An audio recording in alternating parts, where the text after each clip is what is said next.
오늘의 말씀은 요한복음 7장 25절에서 39절 말씀입니다. 예루살렘 사람 중에서 어떤 사람이 말하되 이는 그들이 죽고자 하는 그 사람이 아니냐. 보라, 드러나게 말하되 그들이 아무 말도 아니하는도다. 당국자들은 이 사람을 참으로 그리스도인 줄 알았는가. 그러나 우리는 이 사람이 어디서 왔는지 아노라. 그리스도께서 오실 때에는 어디서 오시는지 아는 자가 없으리라 하는지라. 예수께서 성전에서 가르치시며 외쳐 이르시되 너희가 나를 알고 내가 어디서 온 것도 알거니와 내가 스스로 온 것이 아니니라. 나를 보내신 이는 참되시니 너희는 그를 알지 못하나 나는 아노니 이는 내가 그에게서 났고 그가 나를 보내셨음이라 하시니. 그들이 예수를 잡고자 하나 손을 대는 자가 없으니 이는 그의 때가 아직 이르지 아니하였음이로라. 무리 중에 많은 사람들이 예수를 믿고 말하되 그리스도께서 오실지라도 그 행하실 표적이 이 사람이 행한 것보다 더 많으랴 하니. 예수에 대하여 무리가 수군거리는 것이 바리새인들에게 들린지라. 대제사장들과 바리새인들이 그를 잡으려고 아랫사람들을 보내니 예수께서 이르시되 내가 너희와 함께 조금 더 있다가 나를 보내신 이에게로 돌아가겠노라. 너희가 나를 찾아도 만나지 못할 터이요 나 있는 곳에 오지도 못하리라 하시니. 이에 유대인들이 서로 묻되 이 사람이 어디로 가기에 우리가 그를 만나지 못하리요. 헬라인 중에 흩어져 사는 사람들에게로 가서 헬라인을 가르칠 터인가. 나를 찾아도 만나지 못할 터이요 나 있는 곳에 오지도 못하리라 한 이 말이 무슨 말이냐 하니라. 명절 끝날 곧 큰 날에 예수께서 서서 외쳐 이르시되 누구든지 목마르거든 내게로 와서 마시라. 나를 믿는 자는 성경의 이름과 같이 그 배에 생수의 강이 흘러나오리라 하시니. 이는 그를 믿는 자들이 받을 성령을 가리켜 말씀하신 것이라. 예수께서 아직 영광을 받지 아니하셨으므로 성령이 아직 그들에게 계시지 아니하시더라. 아멘, 아멘. 감사합니다. 오늘은 그 배에서 생수의 강이 흘러나오리라 라는 제목으로 하나님의 말씀을 나눌 수 있기를 원합니다. 지난주에 피치 못할 사정으로 인하여서 교회에 나오지 못하고 계신 분과 전화 통화를 하게 되었습니다. 그분은 한 직원의 불성실한 근무 태도로 인하여서 많이 마음이 상해 있었어요. 그리고 이 직원을 어떻게 대해야 되나, 정말 어떻게 그 근무 태도를 고치게 할 수 있고, 만일 말을 듣지 않는다면 어떻게 이분을 이렇게 문제없이 내보낼 수 있을까, 이런 마음이 드니까 마음이 너무 힘들고 어려운 거예요. 그래서 이러한 문제를 어떻게 해결해야 되나 라고 생각하면서 이 사람 저 사람에게 자문을 구하기 시작했습니다. 어떤 분은 이분하고 같이 화를 내주는 거예요. 어떻게 직원이면 말이야 똑바로 일해야지, 네가 화날 만하다고. 그러니까 막 그 얘기를 듣는데 위로는 되는 거예요. 근데 문제 해결은 안 돼. 그래서 또 다른 사람 찾고 자문을 구하는데 갑자기 마음에서 이런 깨달음이 오더래요. 너는 내가 있는데 왜 사람에게서 문제 해결을 찾고자 하느냐. 네가 하나님을 믿는다고 하면서 왜 너는 나를 찾지 않고 사람을 찾느냐. 그런 깨달음이 왔을 때 그는 이제 사람들을 만나려고 하는 걸 내려놓고 하나님께 부르짖기 시작했대요. 하나님, 저 너무 힘들어요. 그리고 어떻게 해야 될지 모르겠어요. 하나님, 이 문제에서 저를 건져주세요. 그리고 간절히 기도하는데 하나님께서 또 어떤 깨달음을 주시냐면, 왜 너는 네 입장에서만 생각하고 그 직원의 입장에선 생각하지 못하느냐. 그리고 생각해 보니까 오너 입장에서만 생각하는 거예요. 그분이 왜 그럴 수밖에 없는지에 대해서 생각하기는커녕 사장 입장에서, 오너 입장에서 그분을 판단하고 그분을 정죄하고 있다는 생각이 들게 되었던 것입니다. 그러니까 그 직원을 미워하던 마음이 변하여서 그 직원에 대한 미안함으로 바뀌더래요. 너무 미안한 거예요. 여러분, 직원에 대한 미안함이 들게 되면 그 직원하고 갈등을 원만하게 해결할 수 있을까요? 없을까요? 그 직원의 입장에서 문제를 들여다보면 그 갈등, 그 문제가 원만하게 해결될 수 있을까요? 아닐까요? 근데 그분이 그런 고백을 하면서 하나님께서 나같이 고집스러운 사람을 돌보셨다는 사실에 막 너무 기뻐하는 거예요. 하나님께서 내 마음을 변화시켜 주셨다는 것만이 아니라 하나님께서 고집스러운 나를 돌봐주셔서 내 마음을 변화시켜 주셨다. 하나님께서 나를 사랑의 손길로 돌봐주신 것을 경험함으로 인하여서 나를 사랑의 손길로 돌봐주신 하나님을 기뻐하기 시작하더라고요. 저는 그분과의 이 오랜 좀 긴 통화였는데 그분과의 긴 통화를 들으면서 너무나 감사했어요. 너무나 기뻐했어요. 제가 제 자신만이 아니라 성도님들을 위하여서 간절히 기도하는 것은 하나님, 우리 성도들이 단순히 종교 생활만 하지 않게 해주세요.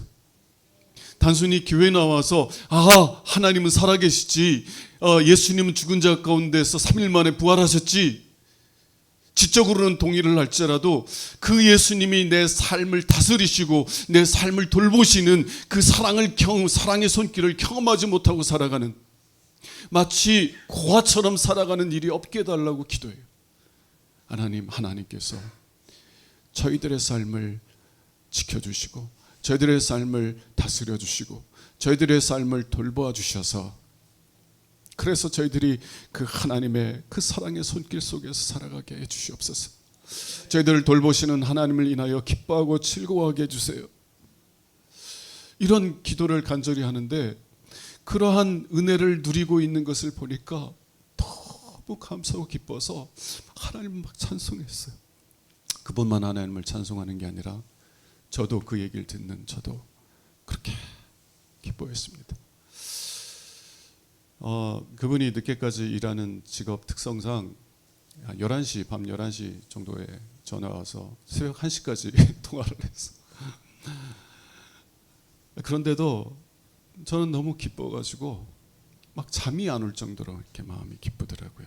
저는 여러분들이 그러한 은혜를 누릴 수 있기를 원합니다. 하나님 살아계시지.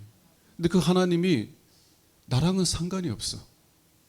이웃집 아저씨가 아무리 좋은 분이라도 그분이 나랑 무슨 상관이야. 내 아빠가 좋아야지. 하나님이 살아계신 것 아는데 그 하나님이 나와는 상관이 없어.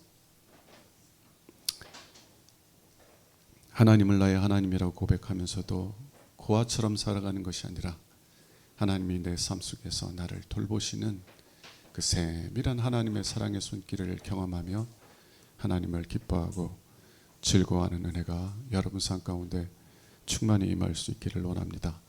저는 이런 소원 속에서 특별히 오늘 본문 37절과 38절, 39절의 말씀에 초점을 맞추려고 합니다.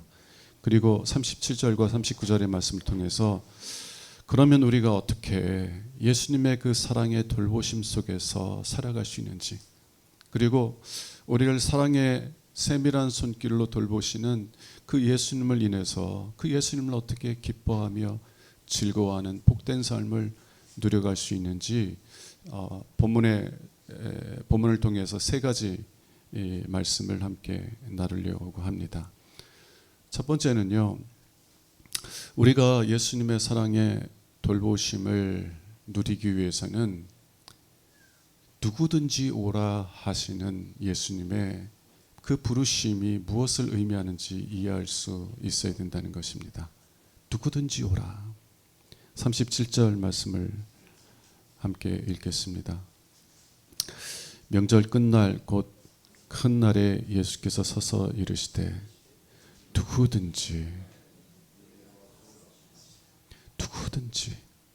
누구든지 목마르거든 내게로 와서 마시라. 여러분, 우리는 육신의 목마름만 가지고 있는 것이 아니라 우리의 마음, 우리의 영혼의 목마름도 가지고 있어요. 요즘 북한에서 아사자들이 막 많이 발생하고 있다고 그래요. 먹지 못해서 사람들이 굶어 죽는 거예요. 여러분, 먹지 못하면 모든 관심사가 먹는 것에 집중된대요. 육신의 배고픔, 육신의 목마름을 해결하는데 모든 초점이 집중되는데, 근데 어느 정도 육신의 배고픔, 육신의 목마름이 해결되면 그것으로 살 수 있나요? 아무리 새끼 진수성찬을 먹어도 우리의 영혼의 목마름을 해결하지 못하면 행복하지 못해요. 새끼 맛있는 음식들을 먹을 수 있을지라도 우리의 영혼의 목마름이 채워지지 않는다면 행복하다고 느낄 수 없다는 겁니다. 자, 우리의 영혼의 목마름을 가지고 있는데요, 예수님께서는 누구 보고 오라고요? 누구든지.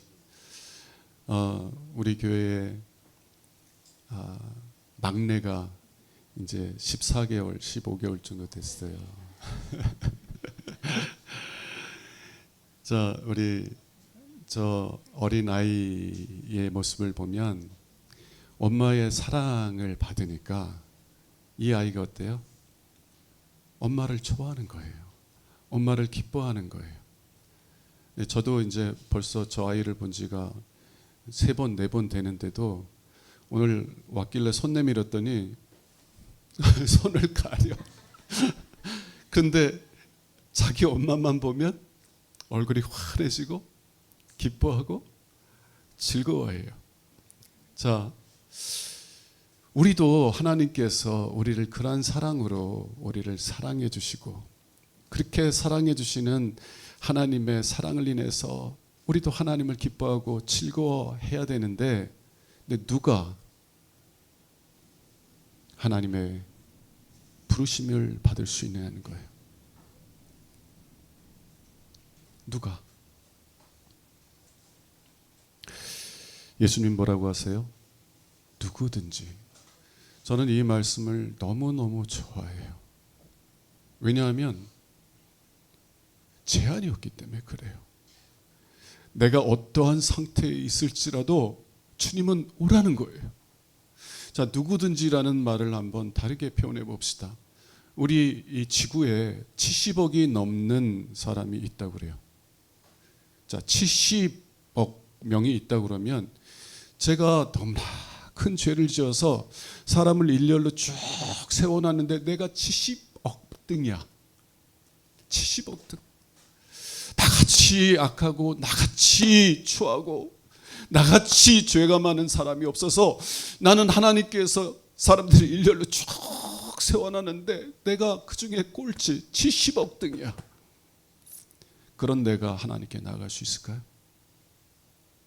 주님께서는 누구든지 오라는 거예요.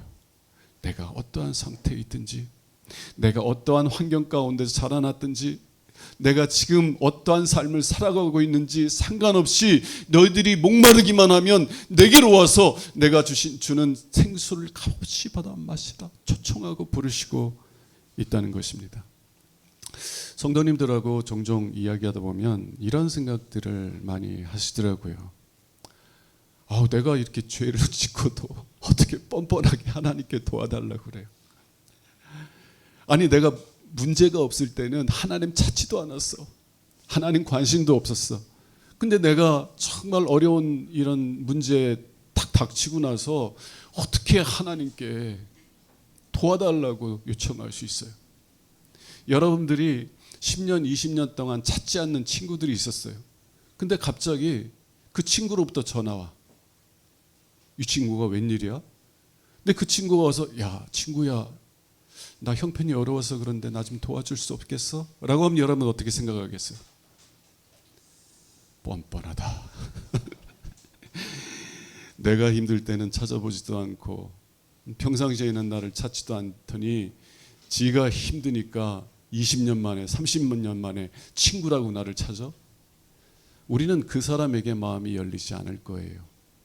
그런데 하나님은 뭐라고 말씀하세요? 예수님 뭐라고 말씀하세요? 오라는 거예요.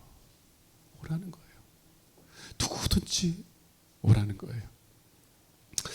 여러분, 우리가 어떻게 예수님의 사랑의 다스림 속에서, 돌봄 속에서 살아갈 수 있겠습니까?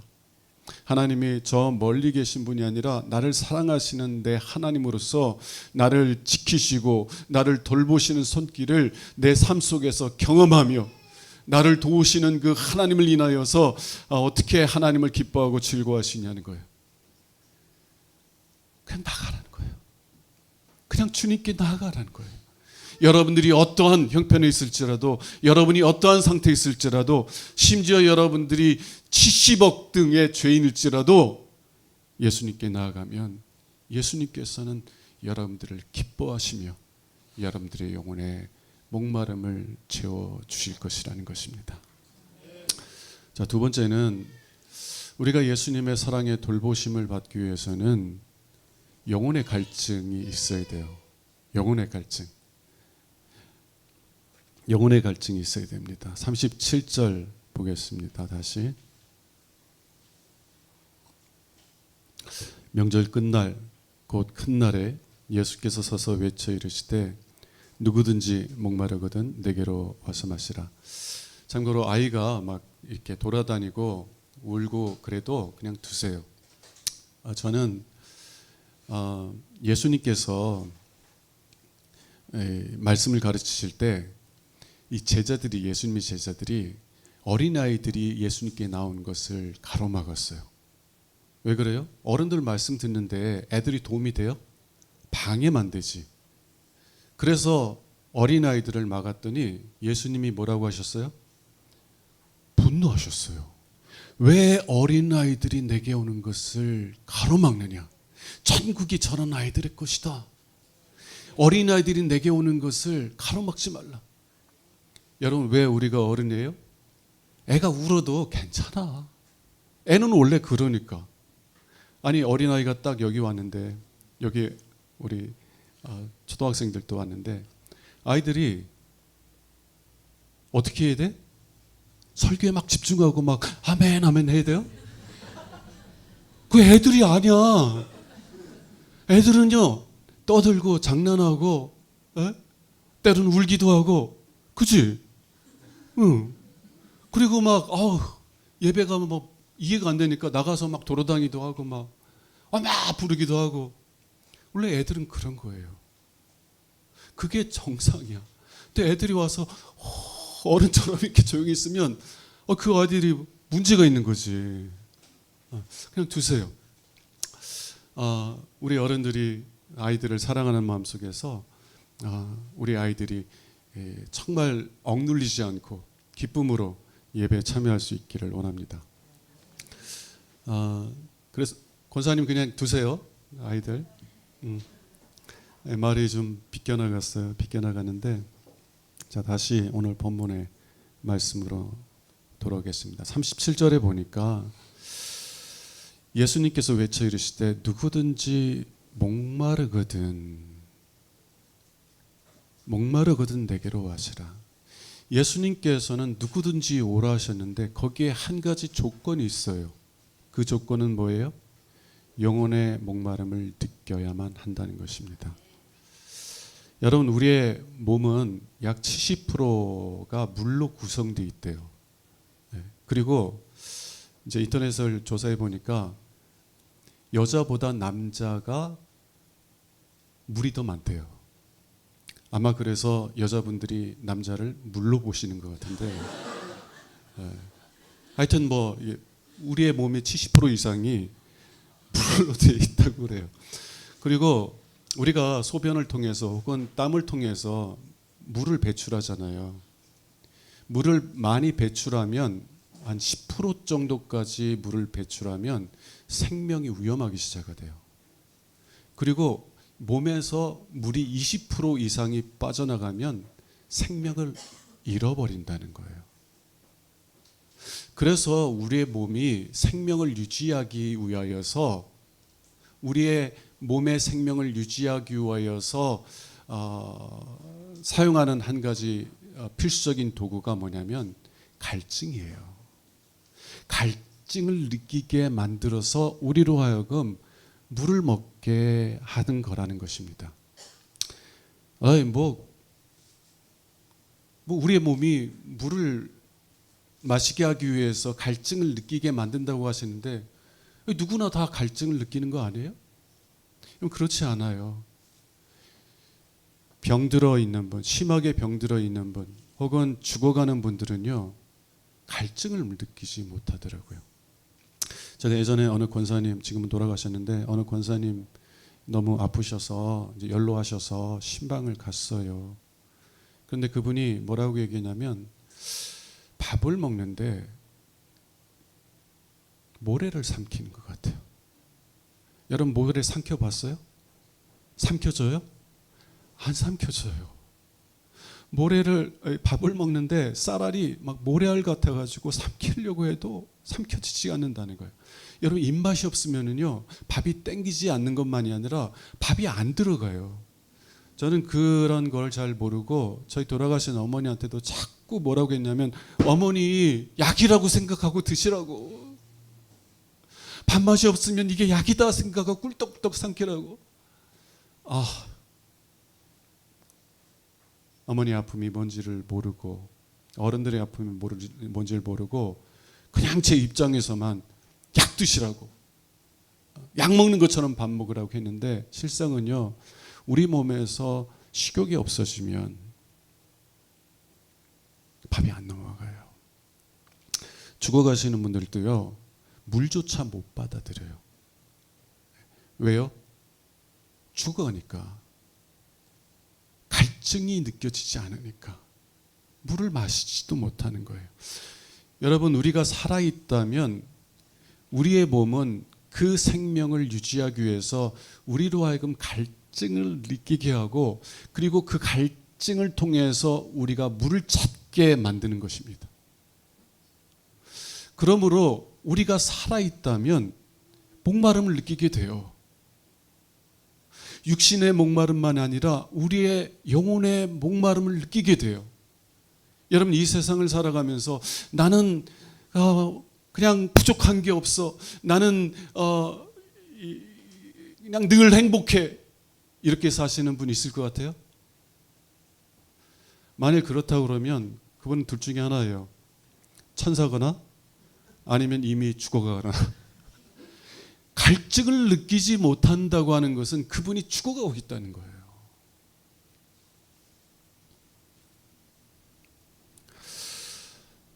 그럼에도 불구하고요, 영혼의 목마름을 느끼는 것이 당연한 것임에도 불구하고 예수님께서 부르시는데 그 부르심에 응답하지 않는 사람들을 봅니다. 오늘 본문의 말씀을 보면은요, 30절과 32절에 보면, 30절에서는 성전에서 예수님께서 말씀을 가르치실 때 그 말씀을 듣던 무리들이 예수님을 잡으려고 합니다. 예수님을 잡아 죽이려고 해요. 예수님을 붙잡아서 그를 죽음에 내놓으려고 해요. 그리고 32절에서는 성전에 있는 많은 무리들이 이 예수님에 대해서 그렇게 반감을 가지고 있다는 좋은 소식을 들은 바리새인들과 대제사장들이 아랫사람들, 곧 성전 경비원들을 예수님에 보내서 예수님을 잡아오라고, 그래서 죽이려고 아랫사람들을 보냅니다. 왜 이 사람들은 예수님을 잡아 죽이려고 하는 거예요? 28절과 29절 한번 보겠습니다. 30절에서는 이 말씀, 28절과 29절의 말씀을 들은 무리들이 예수님을 잡고자 해요. 그러므로 이들이 예수님을 잡고자 한 이유가 28절과 29절에 있다는 얘기예요. 말씀 보겠습니다. 예수께서 성전에서 가르치시며 외쳐 이르시되 너희가 나를 알고 내가 어디서 온 것도 알거니와. 너희가 나를 안다는 거예요. 그리고 내가 어디서 온 것도 안다는 거예요. 이 말씀은 예수님이 참되게 누구이신지를 안다는 것이 아니라, 이 말씀 전에 우리는 그가 어디에서 왔는지 안다. 그는 갈릴리 저 시골 마을에서 요셉과 마리아의 자녀로서 나온 사람이다. 우리는 만일 메시아가 온다면, 만일 그리스도가 온다면 누구도 어디에서 오는지 모르는 상태로 메시아가 올 것이라는 것을 안다. 근데 우리는 이 예수라는 사람이 갈릴리, 예루살렘 명문가도 아니고요, 저 변방 갈릴리에 있는 사람들도 무시하고 멸시하는 나사렛이라는 촌동네, 가난한 동네에서 왔다는 걸 알아요. 그런데 저 사람이 어떻게 너무 가난해서 정기 교육도 받지 못한 저런 사람이 어떻게 우리를 이끄는 왕, 메시아가 될 수 있냐는 거예요. 그랬더니 예수님께서 그들에게 뭐라고 대답하시냐면, 그래, 너희가 나를 안다. 내가 어디서 온 것도 안다는 거예요. 내가 어디 출신이라는 것을 안다는 거예요. 그런 다음에 뭐라고 말씀하시냐면, 내가 스스로 온 것이 아니니라. 나를 보내신 이는 참되시니 너희는 나를 보내신 이를 안다, 모른다? 모른다는 거예요.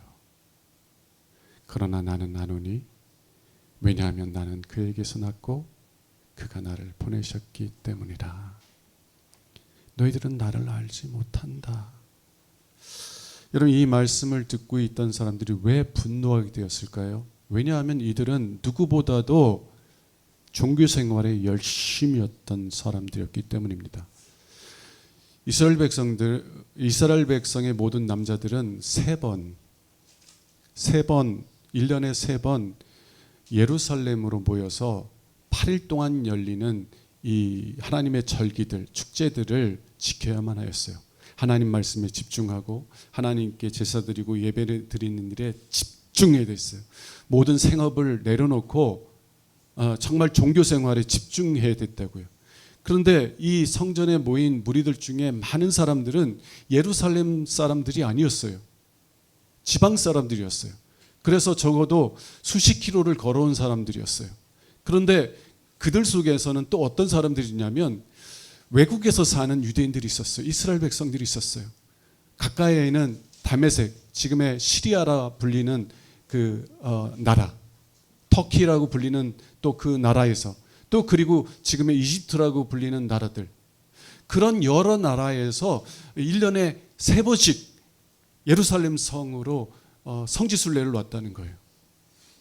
그러면 요즘처럼 비행기가 있고 차가 있으면 뭐 금방 갈 수 있겠지만 당시에는 얼마나 걸리겠어요? 수백 킬로를 걸어서 와야 되면 정말 먼 곳에서 온 사람은 한 달 넘게 걸어서 예루살렘 성으로 와야 됐다는 것입니다. 모든 것을 내려놓고.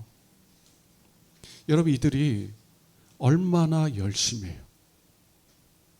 저는 그들처럼 이렇게 열심히 종교생활을 못할 것 같아요. 어떻게 그렇게 하고 살아? 그런데 예수님이 뭐라고 말씀하세요? 너희들은 나를 보내신 자 하나님을 모른다는 거예요. 아니, 유대인들은요, 지금도, 이스라엘 백성들은 지금도 초등학교에서 모세 오경을 암송하더라고요. 운율을 통해 가지고요, 노래처럼 모세 오경을 통째로 암송한대요. 그러면 지금보다 더 이 종교 생활에 열심히 했던, 그리고 정말 수백 킬로를 걸어서 예루살렘으로 올 정도의 열심을 갖고 있던 사람들은 얼마나 성경에 대해서 깊이 연구하고 얼마나 성경에 대한 많은 지식들을 가지고 있겠어요. 근데 예수님이 뭐라고 하세요? 너희들은 나를 보내신 자를 알지 못한다. 여러분, 성경에 대한 박식한 지식을 가지고 있어도 하나님을 알지 못하는 것이 가능하다는 거예요. 왜냐하면 성경에 대한 박식한 지식을 가지고 있는 사람들 중에 어떤 사람들은 그 성경 지식을 자신을 높이는 자랑으로, 자부심으로 삼기 때문입니다. 내가 저 사람보다는 더 성경을 많이 알고, 내가 저 사람보다는 종교적으로 열심히 있는 삶을 사니까, 그러니까 내가 저 사람보다는 훨씬 낫다라는 자부심 속에서 살아갈 수 있다는 거예요. 그러면 그 사람은 자신의 영혼의 목마름을 어디에서 찾고 있는 거예요? 종교 생활에서. 그도 영혼의 목마름을 느끼는데 하나님이 아닌 다른 것에서 영혼의 목마름을 채우려고 하는 거예요. 그리고 우리가 다른 곳에서 예수님이 아닌 하나님이 아닌 다른 곳에서 영혼의 목마름을 해결하고 있는 동안은 하나님에게 영혼의 목마름을 느끼지 못한다니까요. 제가 종종 이야기하잖아요. 부모님이 아무리 좋은 음식들을 정말 지어놨을지라도, 정말 유기농 음식을 통해서 정성껏 음식을 마련해 놨을지라도, 만일 제가 라면 3개를 먹으면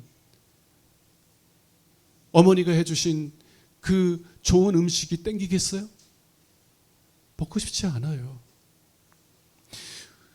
누구든지 살아있는 사람들은 영혼의 목마름을 느끼게 돼 있어요.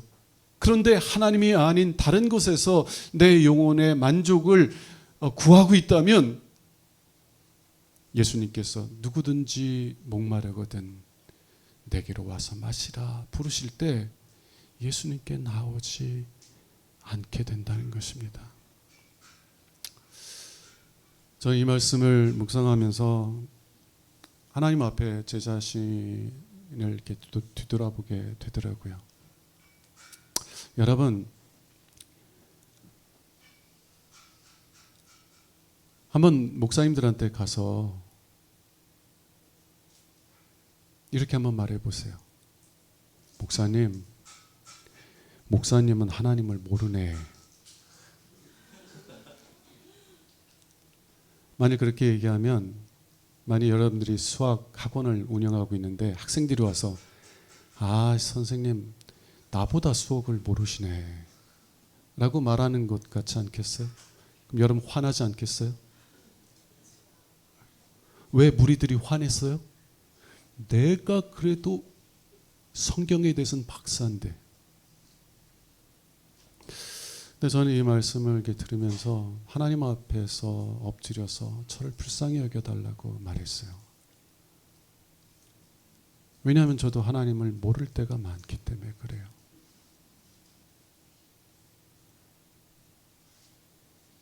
마땅히 기도해야 되는 거 알아요.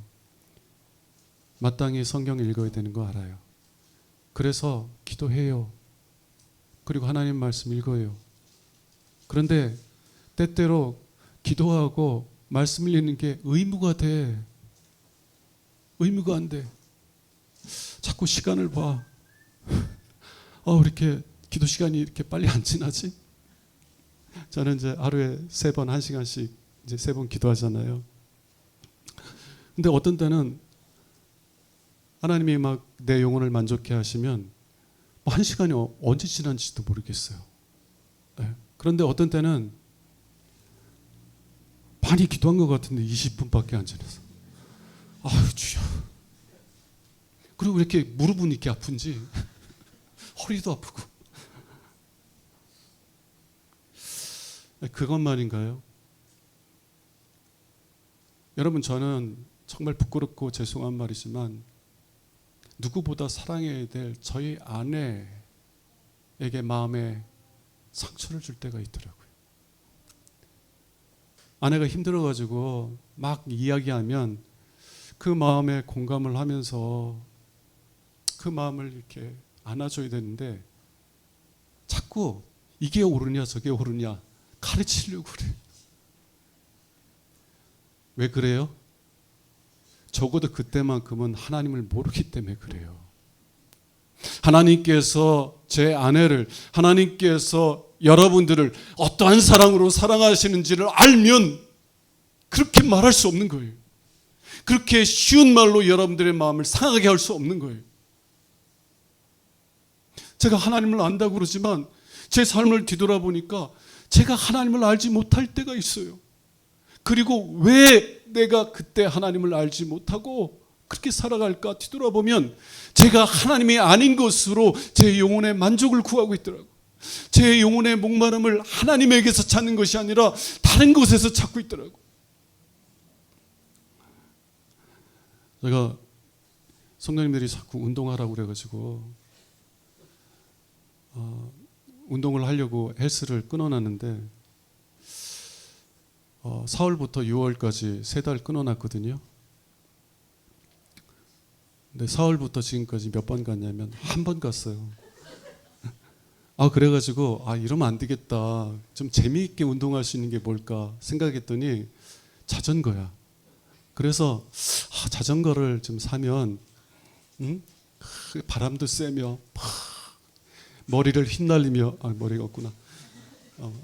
그렇게 재미있게 운동할 수 있을 것 같아서 자전거를 사야 되겠다고 마음을 딱 먹는 순간 제 마음이 어디로 가요? 성경 읽는 의무가 되고 유튜브를 통해 가지고 자전거 뭐가 좋나 찾아보는 게 제 즐거움이 되기 시작하더라고요. 시간만 나면 자전거 찾아서 보는 거예요. 근데 이제는 자전거에 대한 마음을 내려놨습니다. 자전거 안 타고 헬스나 열심히 하려고. 여러분, 제 모습을 돌아보니까요, 하나님을 누구보다 잘 안다고 여겨지는 목사임에도 불구하고 하나님을 모르고 있을 때가 있더라고요.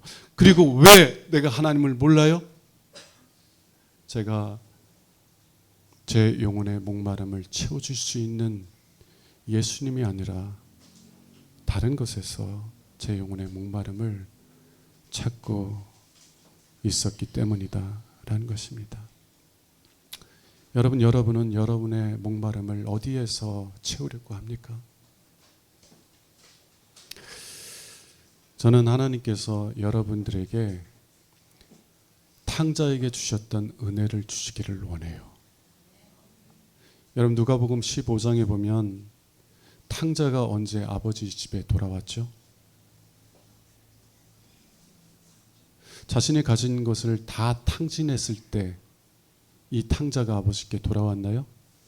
아니요.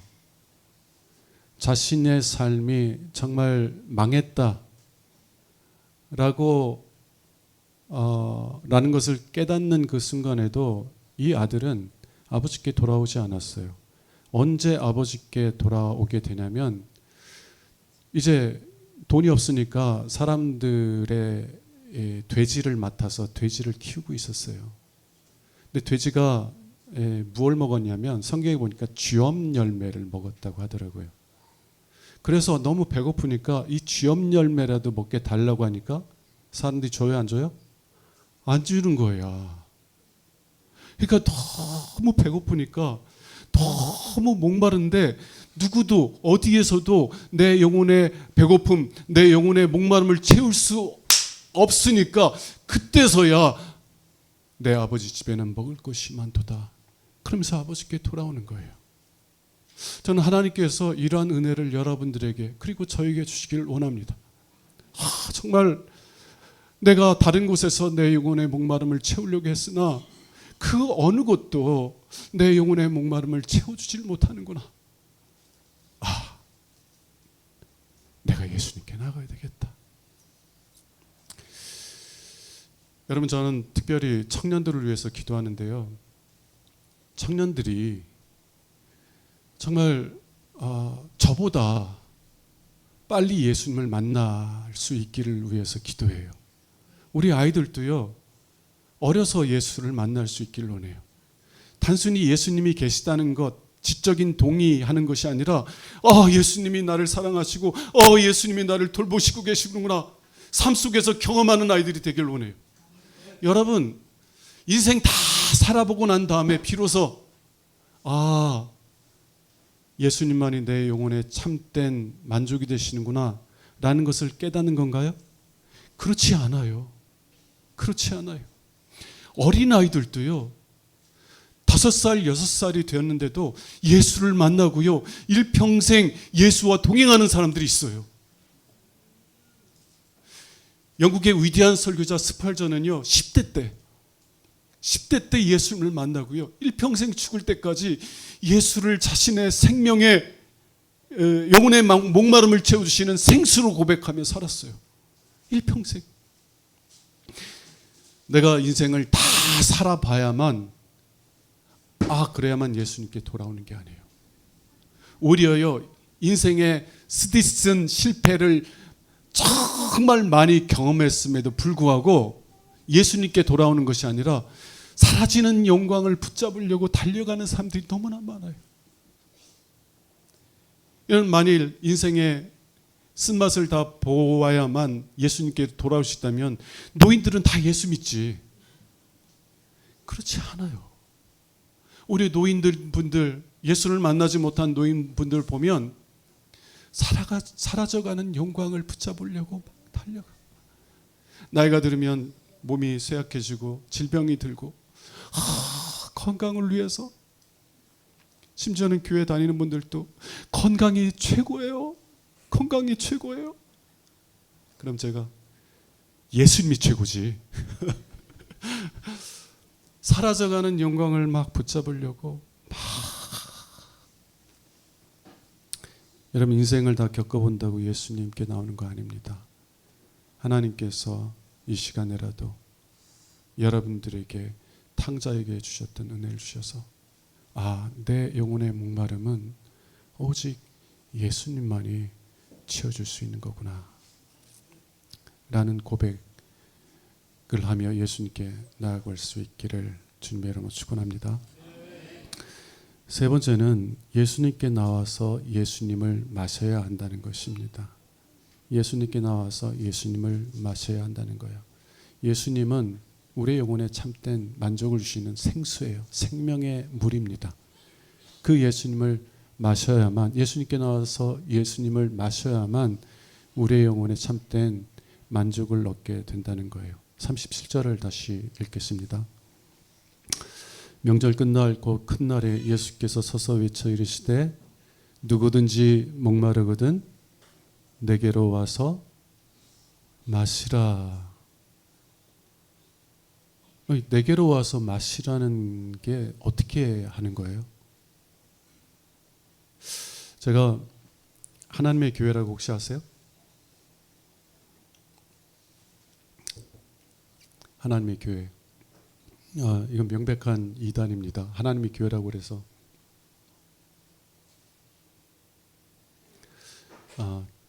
뭐 교회인가 보다 생각하시면 안 돼요.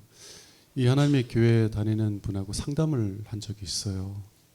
근데 이 하나님의 교회에서는 요한복음 6장 나는 생명의 떡이니 내게 오는 자는 결코 줄이지 아니할 터요 나를 믿는 자는 영원히 목마르지 아니하리라. 그 본문을 중심으로 우리가 어떻게 생명을 얻을 수 있느냐라고 하면서 뭐라고 가르치냐면 유월절 떡과 유월절 포도주를 정해진 유월절 기간 동안에 마시면 생명을 얻는다는 거예요. 자, 그러면 우리 교회를 통해서 한번 봅시다. 우리가 이제 1년에 몇 차례 성찬식을 하는데 그 성찬식에 참여해서 그 성찬식에 떡을 먹고 포도주를 마시면 생명을 얻어요? 예수님께서 그걸 말씀하시는 거예요? 아니에요. 그럼 예수님께서는 내게 와서 마시라 라는 말씀이 무엇을 의미하느냐? 38절 한번 보겠습니다.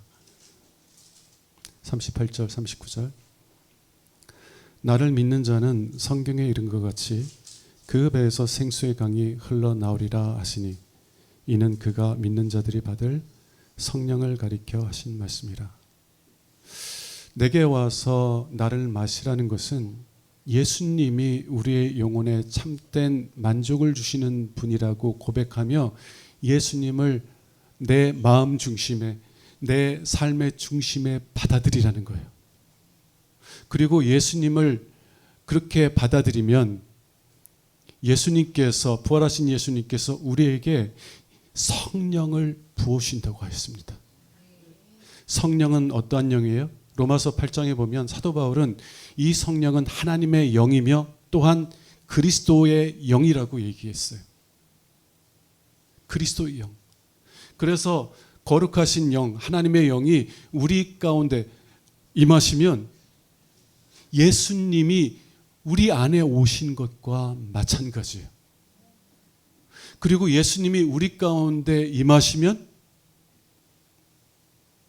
예수님께서 우리를 사랑으로 돌보시는 은혜를 경험하기 시작해요. 하나님께서 나를 사랑으로 이끌어 가시는 은혜를 경험하기 시작하는 거예요.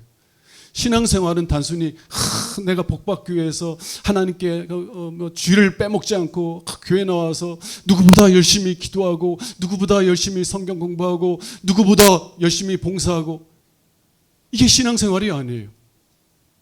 신앙생활의 본질은 예수님을 내 삶에 모시는 거예요. 예수의 영이신 성령을 내 영혼의 중심에 모시는 거예요. 그러면 그 예수님께서 나를 사랑의 손길로 다스리시기 시작하는 거예요. 오늘 성경 본문에 보면 예수님께서 나를 믿는 자는 성경에 이른 것 같이, 성경에 이른 것 같이 그 배에 생수의 강이 흘러나오리라 라고 말씀하셨습니다. 정해진 시간이 거의 다 돼서 빨리 좀 말씀드릴게요.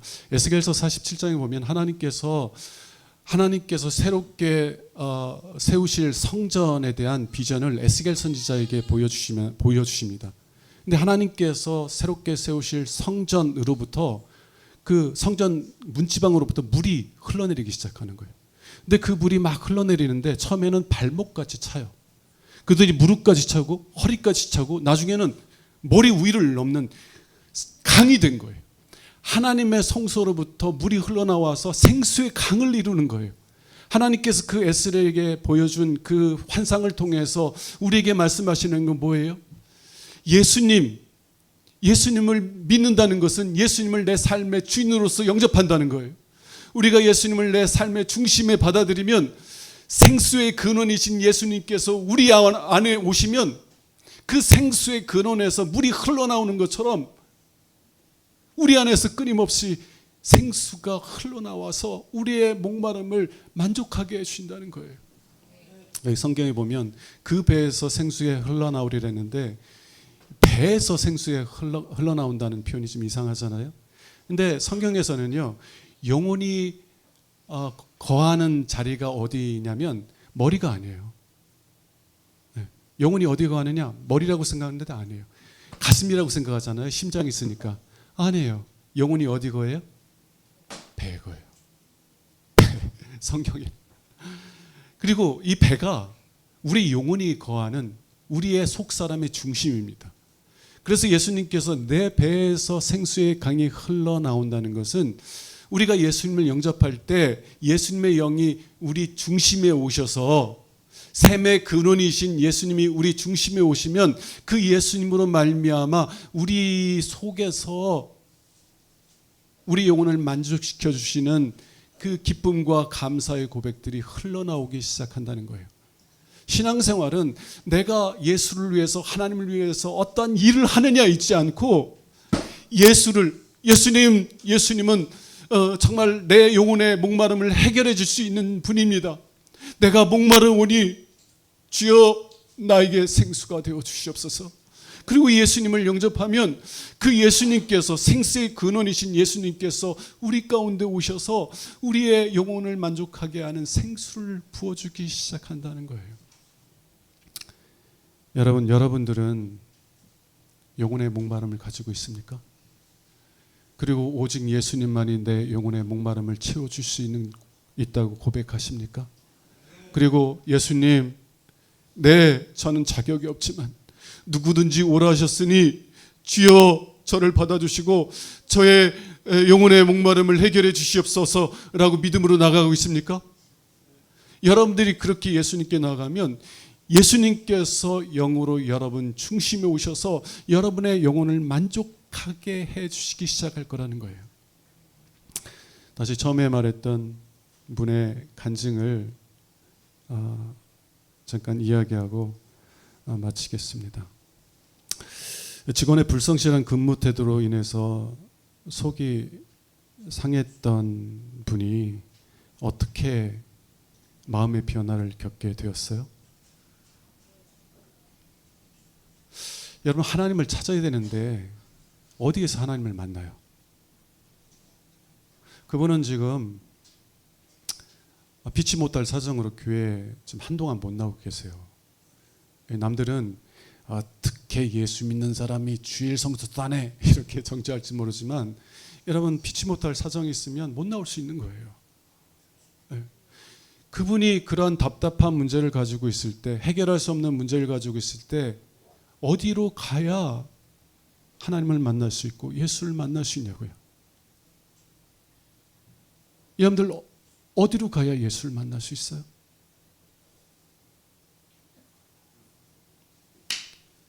예수님이 내 안에 계시는데 뭘 어디를 가? 여러분들이 어떤 처지에 있을지라도 어떤 상황에 있을지라도 그 자리에서 여러분 중심에 거하시는 주님께 주님 나 불쌍히 여겨주세요. 주님 나 곤고해요. 주님 나 목말라요. 주님 나는 내 힘으로 벗어날 수 없는 깊은 웅덩이에 빠져 있어요. 주님 나를 건져주세요. 건져주세요. 여러분 바디메오, 믿음의 사람 바디메오 아세요?